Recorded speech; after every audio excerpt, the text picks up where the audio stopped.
안녕하세요. 가족중심주의 채널 장기도입니다. 2023년도 곧 있으면 마무리가 되는데요. 얼마 전에 올해 예상 출산율을 접했습니다. 작년에 0.7대를 기록했을 때에도 엄청난 뉴스였던 것 같은데 올해는 합계 출산율로 0.6대가 예상된다고 합니다. 저출산 이야기가 어제 오늘 일이 아니지만 바닥을 모르고 추락하는 수치 때문에 모두들 위기의식을 느끼고 있습니다. 이대로 가면 대한민국이 정말로 소멸할지도 모른다. 아니, 이미 소멸은 예정되어 있다며 언론과 각종 유튜브, 인터넷 커뮤니티에서 사람들은 저마다의 의견을 쏟아내고 있습니다. 다들 이게 문제다, 아니다, 저게 문제다 하고 있는데 저는 가만히 이걸 지켜보면서 묘한 위화감을 느꼈습니다. 거의 모두가 한 명제에 동의하고 있는 듯 했는데요. 그건 바로 오늘의 대한민국은 결혼하기, 아기 키우기 어려운 사회다라는 거예요. 글쎄요, 대한민국을 포함해서 4개의 나라에서 살아본 저는 이와 같은 생각에 도무지 동의할 수가 없습니다. 오히려 그보다는 대한민국은 아기 키우기 어려운 분위기를 조성하는 사회라는 표현이 더 적절하다고 생각합니다. 대개 환경이 어렵다고 말하려면 개인의 선택과 무관한 장애나 어려움이 있어야 하는데 제가 보기에 현재의 대한민국 사회는 스스로 선택한 것들의 결과로 느껴졌기 때문입니다. 적어도 제가 가정을 꾸리고 살아보면서 느낀 한국은 아기 키우기 정말 좋은 나라입니다. 많은 이유가 있지만 의료와 치안, 이 2가지만 놓고 봐도 대한민국은 전 세계에서 가장 건강하고 안전하게 살 수 있는 나라 중에 하나입니다. 실제로 대한민국은 144개국을 대상으로 한 안전도 조사에서 2023년 기준 17위를 기록했습니다. 그리고 수년 동안 30위 바깥으로는 아예 나간 적이 없습니다. 올해 기준으로 한국보다 위에 있는 나라 중에서 자유민주주의 체제를 갖고 있으면서 종교적 자유가 보장되는, 즉 정치와 종교가 분리되어 있는 나라는 대만, 일본, 싱가폴, 스위스 등 7개국밖에 없었습니다. 의료 부분에 있어서도 한국은 매우 뛰어납니다. 한국처럼 상대적으로 저렴하면서도 접근성이 높아서 마음만 먹으면 당일에 의사진료를 받을 수 있는 나라는 저는 들어본 적이 없습니다. 물론 한국도 최근 들어 묻지마 범죄나 소아과를 중심으로 한 의료 시스템 붕괴 같은 이슈들이 없는 건 아닙니다. 하지만 제가 살아봤던 다른 나라들, 그리고 소문을 들어서 알고 있는 다른 나라들과 비교하면 그 비교가 무색할 정도로 엄청나게 안전하고 편리한 나라입니다. 안전과 편리함도 중요하지만 출산을 고려할 때 가장 많이 생각하는 건 뭐니 해도 돈이죠. 출산율 관련 조사를 살펴보면 사람들은 저출산 원인이 무엇 때문이라고 생각하는지를 물었을 때 1위로 54.1%의 사람들이 경제적 부담을 꼽았습니다.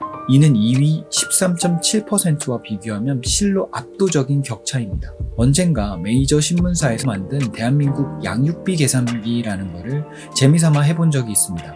의료나 교육 그리고 생활에 대한 문항들을 선택하면 한 아이를 출산하는 데부터 대학 교육까지 시키는데 얼마의 비용이 드는지를 계산해주는 설문지 같은 거였어요.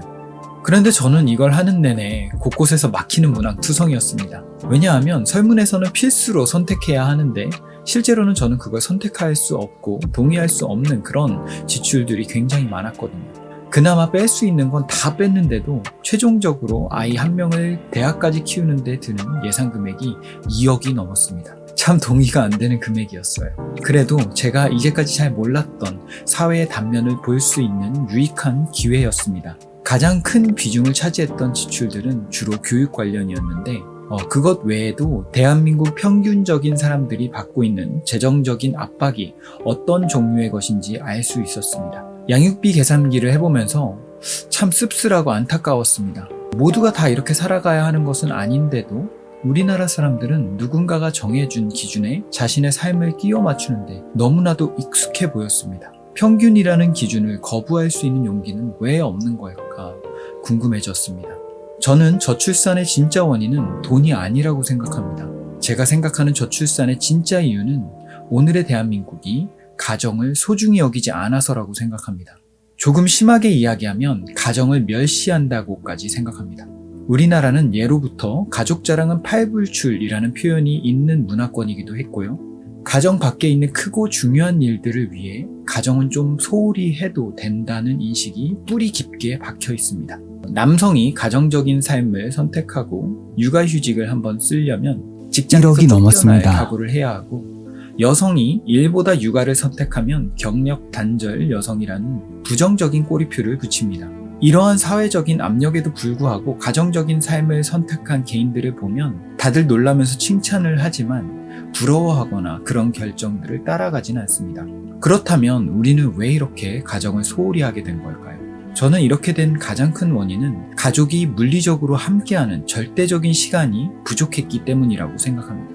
자녀를 낳는 것이 곧 노동력을 늘리는 것이었던 농경사회 때야 필요에 의해서 아이를 낳았지만, 산업혁명 이후에 도시화된 지금은 정서적인 관계와 교감을 빼놓으면 가정이라는 공동체를 지탱할 것들이 별로 남아있지 않습니다. 하지만 이 정서적인 면은 함께하는 시간이 없으면 생기거나 함양되기가 어렵습니다. 지금 결혼 정년기, 출산 가능 시기를 보내고 있는 소위 말하는 MZ세대들은 어렸을 때부터 유치원, 초등학교, 중학교, 고등학교, 대학으로 이어지는 학구열이 높은 분위기 속에 자라왔습니다. 쉽게 말해 다른 건 신경 쓰지 말고 학교와 학원에 가서 열심히 공부해야 했습니다. 내가 성장하면서 부모와 많은 시간을 보내지 못했기 때문에 나 또한 자녀를 갖고 함께 시간을 보내야 할 중요성을 느끼지 못하는 거죠. 고기도 먹어본 사람이 잘 먹는다고 하는데요. 함께하는 것이 얼마나 좋은지 모르니까 함께하는 것 자체가 어색해져 버린 게 아닌가 싶습니다. 제가 지난번 영상에서 제가 가장 중요하게 생각하는 자원은 바로 시간이라고 했었는데요. 우리가 무엇을 가장 소중히 여기는지 확인할 수 있는 가장 확실한 지표 또한 시간이라고 생각합니다. 다른 모든 자원은 노력해서 늘릴 수 있지만 시간만은 모두에게 평등하게 주어지기 때문이죠. 오늘의 대한민국은 가족과 함께 시간을 보내는 데 관심이 없는 것을 넘어서서 싫어하는 것처럼 보이기도 합니다.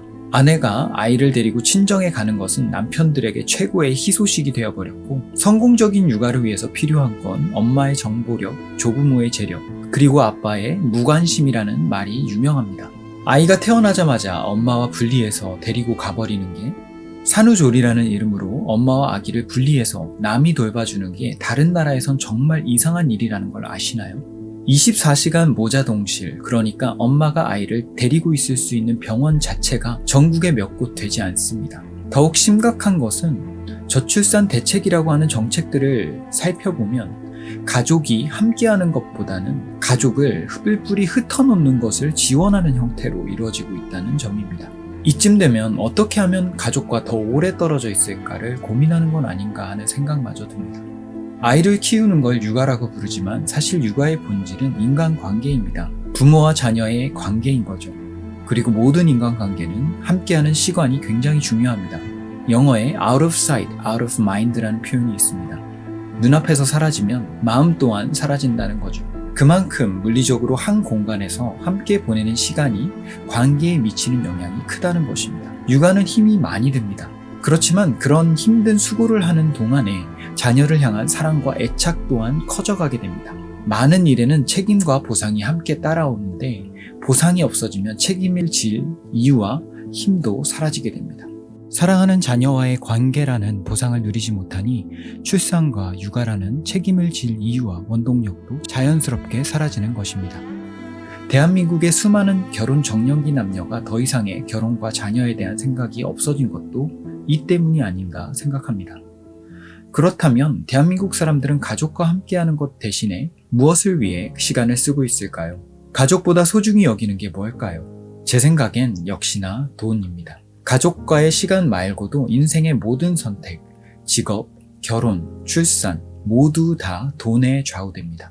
행복의 척도 역시 돈입니다. 가장 권위 있는 조사기관 중 하나인 퓨 리서치에서 주요 17개국을 상대로 진행했었던 연구에 의하면 물질적 성공을 가장 중요하게 여기는 나라는 오로지 대한민국밖에 없어서 한때 매스컴이 시끄러웠습니다. 그에 반해 대부분의 나라들은 당연하게도 가족이 1위에 올라 있는 것을 볼 수 있었습니다. 1위가 무엇인지가 가장 중요합니다. 모든 선택은 결국 우선순위 꼭대기에 있는 것을 따라가기 때문입니다. 돈이 가장 중요한 대한민국 사람들은 시간도 돈을 위해 씁니다. 기사나 유튜브를 보면 이런 식의 댓글들을 심심치 않게 볼 수 있습니다. 돈만 충분히 있어도 결혼하고 아이를 낳겠다는 건데요. 저는 잘 모르겠습니다. 대한민국에 정말로 돈이 부족할까요? 돈이 부족해서 우리가 행복한 삶을 살지 못하는 걸까요? 돈이 없어서 결혼을 못하고 아이를 가지지 못하는 걸까요? 저는 아니라고 생각합니다. 그리고 대부분의 사람들에겐 이미 충분한 돈이 있거나 충분한 돈을 벌 수 있는 상황과 능력이 있다고 생각합니다. 물론 제가 생각하는 기준은 사람들의 평균적인 시각과는 많이 다릅니다. 믿지 않는 세상 사람들이 돈을 사랑하는 것은 어찌 보면 당연할 수 있습니다. 그렇지만 예수님을 따라가는 사람들은 다른 기준을 가지고 있어야 합니다. 그리고 그 기준은 말씀이 되어야 할 것입니다. 이 세상이나 세상에 있는 것들을 사랑하지 말라. 누구든지 세상을 사랑하면 아버지의 사랑이 그 안에 있지 아니하니 이는 세상에 있는 모든 것이 육신의 정욕과 안목의 정욕과 이생의 자랑이니 다 아버지께로부터 온 것이 아니요 세상으로부터 온 것이라. 예수님도 말씀하셨습니다. 재물이 있는 자는 하나님의 나라에 들어가기가 얼마나 어려운지 낙타가 바늘귀로 들어가는 것이 부자가 하나님의 나라에 들어가는 것보다 쉬우니라. 기독교인의 수는 많지만 재물에 대한 성경 말씀을 진지하게 대면하는 사람의 수는 그에 비해 매우 적은 것 같습니다. 어떻게 아냐고요? 서점에 기독교 서적 판매 순위 상위권에 늘 어떻게 하면 성경적인 부자가 되는지를 알려주는 책들이 랭크되어 있습니다. 교회마저도 예수님을 위해 많은 것들을 버린 사람들의 이야기보다는 예수를 믿고 많은 것을 얻은 사람들의 이야기에 더 귀를 기울이고 있지 않나 생각해 봅니다. 믿는 사람들의 선택이, 믿는 사람들의 진로 선택과 커리어를 쌓아나가는 방식이 세상 사람들과 전혀 다르지 않습니다. 기독교 TV에 나와서 성공한 사람들 혹은 연예인들이 예수님을 믿는다고 하면 순수한 선을 넘은 반가운 마음이 들진 않나요? 반대로 예수를 믿는데도 내 삶에 가난, 질병, 사고 등 안 좋은 일이 일어나면 뭔가 잘못된 것처럼 여기고 있진 않나요? 만약에 그렇다면 하나님과 성경에 대해 예수를 따라가는 삶에 대해 큰 착각을 하고 있는 것입니다. 제가 직접 보진 않았지만 많은 분들이 사랑하셨던 애니메이션 강철의 연금술사라는 작품이 있습니다. 그 작품을 관통하는 철학이 등가 교환이었던 것으로 기억합니다.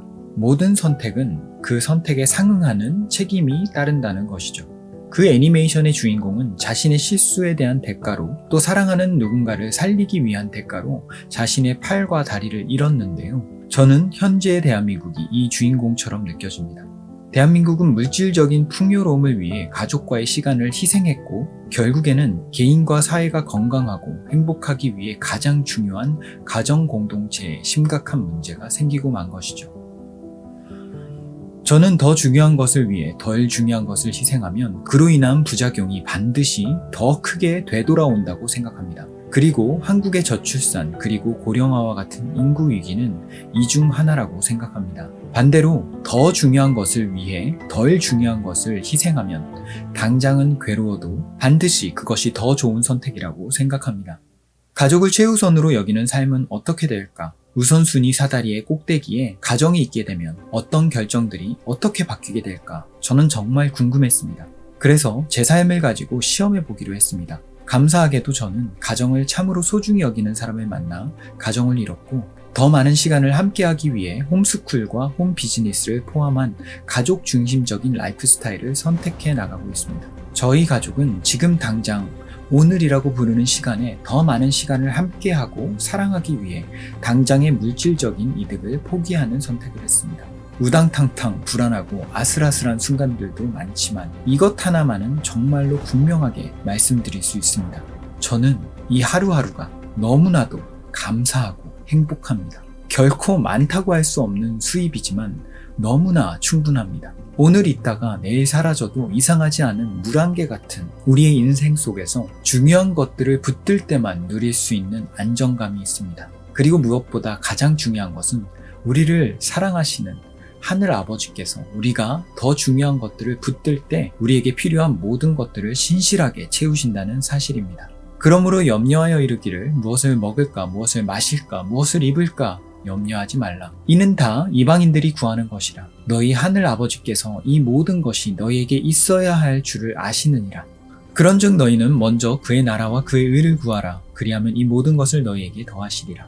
저희 가족이 함께하기 때문에 누리는 행복을 일일이 다 열거할 수는 없어서 가장 행복한 것 중 하나를 꼽아본다면 맛있는 음식을 만들어 함께 먹는 순간일 것입니다.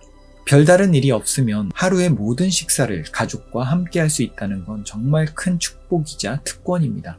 매일의 일상 속에서 사랑하는 가족들과 함께 매 끼니를 준비하고 감사함으로 맛있게 먹는 식사 시간은 저희 가족이 누리고 있는 오늘의 천국입니다. 저와 제 아내는 이 저출산 시대를 살아가는 것, 아니 그냥 살아가는 것을 넘어 flourish, 번성하기 위해 다출산을 선택했습니다. 물론 저희가 많이 낳고 싶다고 해서 마음대로 되는 것은 아니지만 저희는 아이 하나하나가 부담과 마이너스가 아니라 많을수록 좋은 축복이자 선물, 그리고 심지어는 가장 값진 자산이라는 생각을 가지고 자녀를 계획하고 있습니다. 차후에 올라올 영상들에서 그 이야기를 좀 더 자세히 해볼 수 있으면 좋겠네요. 오늘 영상은 여기까지입니다. 이번 영상에서는 제가 생각하는 저출산의 원인에 대해서 이야기해 보았는데요. 들으시면서 여러분은 무엇을 소중히 여기고 계시는지 점검해 보실 수 있는 기회가 되었으면 좋겠습니다. 제가 이 채널을 운영하고 영상을 만드는 가장 큰 동기는 더 많은 사람들이 더 많은 시간을 가족과 함께 했으면 하는 마음 때문입니다. 그리고 그런 담대한 결정을 내린 분들을 응원하고 싶은 마음입니다. 하고 싶은 이야기가 참 많지만 지난주에 태어난 저희 셋째 덕분에 아마도 당분간은 정신없이 산모와 신생아 그리고 두 아이들을 케어해야 할 것 같습니다. 그래도 최대한 빨리 다음 영상으로 돌아오도록 하겠습니다. 오늘도 시청해 주셔서 고맙습니다. 그럼 안녕히 계세요.